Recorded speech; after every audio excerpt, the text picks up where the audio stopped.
Amid the ongoing devastation of the Israel-Gaza war, it can be hard to envisage a long-term resolution, but interfaith vigils around the world give a glimpse of what is possible. Let's show you this one on Sunday. A vigil here in the heart of London, just outside Downing Street, organised by Together for Humanity. The aim was to promote peace and stand up against rising anti-Semitism and Islamophobia. Attending were Israeli and Palestinian citizens, Jews and Muslims, faith leaders and charities, all united in their search for a peaceful resolution.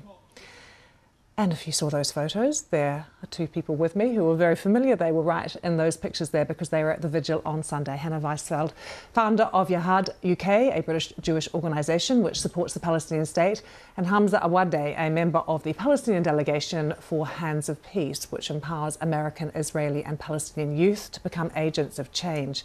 As I mentioned, you were both there at the vigil on Sunday. And as we've had another week of digesting what is happening in the Middle East, the incredible pain still being felt by both sides, can you tell me about what the experience was like on Sunday to come together to talk about something a bit more hopeful, about a future that might be more peaceful?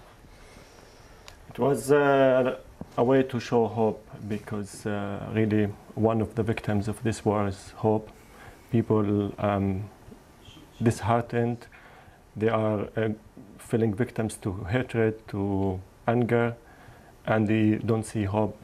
This is the remedy for a very dark future, and someone has to start the light. And this is what we try to do because it's our responsibility. People are dying. I mean, every 7 minutes there is a woman or a child dying in Gaza. There's no amount of anti-Semitism that would help them. And I want people to put the energy in the right place. We should care about the people, think long term, think how we can, in this crisis, take the agency from the crazy people who think bombing and killing people and making it the second generation of fighters is a solution. Hannah, how was it for you on Sunday? Well, I think that one of the big challenges here in the UK has been that as the war has got worse and worse, people feel more and more divided, more and more polarised, and actually it's very hard to find common ground. And to be in central London with thousands of people and people like Hamze and Israelis and Palestinians speaking together, it's actually visually quite powerful because there is a sense that you cannot stand in solidarity with each other. And we've reached this almost crisis point in terms of, I mean, not just the conflict itself, but how it gets exported. So you know, I scroll down my social media feeds and I see one group of people saying, well, there were no people raped or murdered on October the 7th. And I see another group of people saying, well, you know, there's no casualties in Gaza. All of them are Hamas terrorists. There's no civilians dying. And you think, well, how we arrived at this situation where you literally cannot see that there is a human being worthy of life on the other side. And the point of that vigil was to say we can't export that here to the UK. And when people like Hamze stand up and really bravely speak, it's very powerful for people to hear.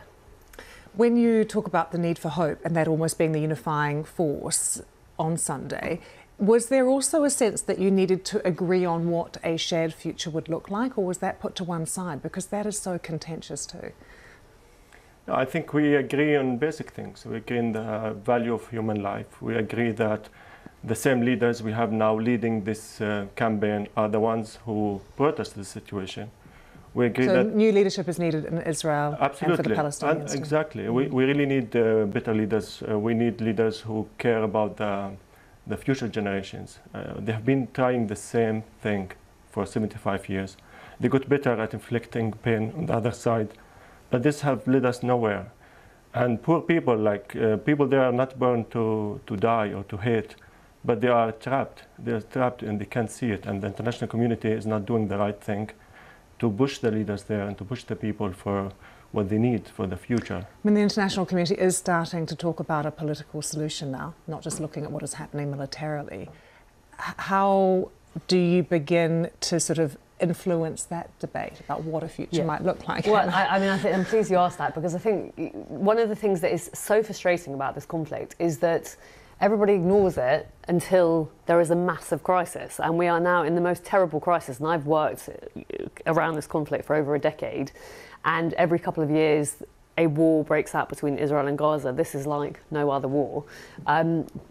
But what happens is the war ends, everyone takes a big sigh of relief and everyone goes back to what they were doing. It's surely different this time. Well, I hope it is, because this is the thing, is that at the moment people are rightly fixated on how do you end the immediacy of what is going on now, how do you protect civilian life, how do you secure borders, but actually what we really need is an international community to say simultaneously, we will start the process that is required to bring a long-term political resolution. But are you seeing that from anyone? Anthony Blinken saying today there was quite a strong criticism of Israel, the strongest yet, but there's still not talk about what the US is prepared to do, because clearly they are going to have to lead on this. They are going to have to lead on it, but I think there are some differences now. So what we have now is an Arab world that's much more engaged. So for the Abraham Accords, which I have to be honest, I was quite critical of because it totally ignored the Israel-Palestine conflict, almost kind of wrote it off.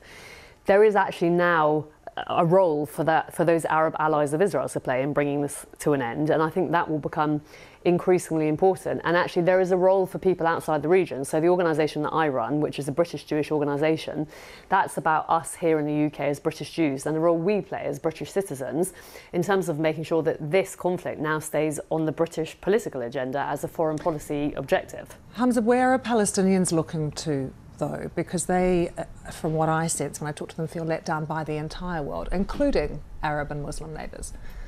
Yeah, sadly, that is the reality, and this is what brings them to lose hope and to be victim of radical ideologies. We remember in the times of negotiation after Oslo Accord, people started to live their life normally, started to have concerts, started to dream about the future. But in times like now, there's really hardly any way to dream.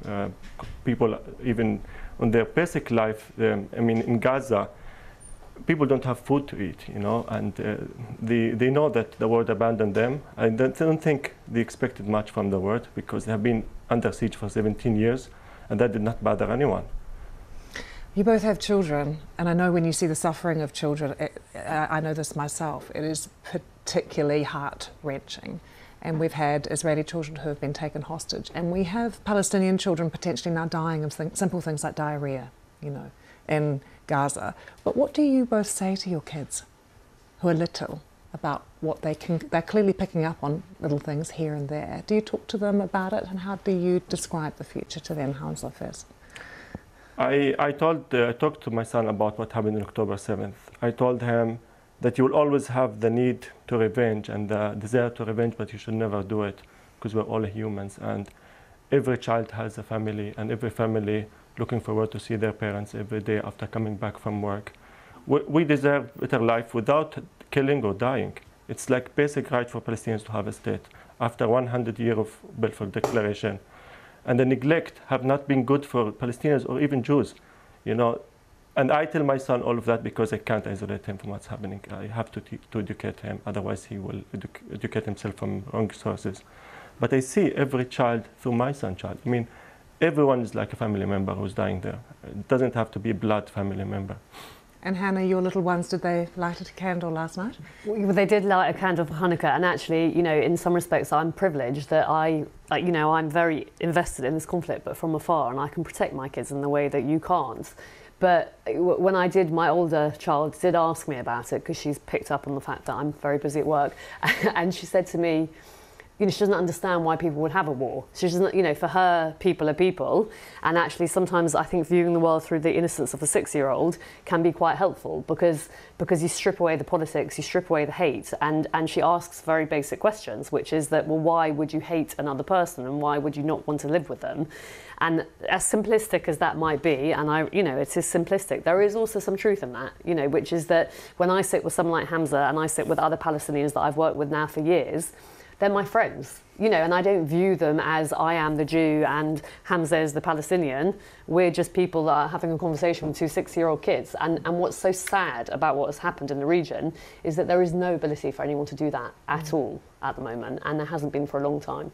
Well, I'm very pleased on a Friday and also at the start of Hanukkah that we are having a conversation that has hope at its very heart. So thank you both very much for joining us. Thank you. Thank you.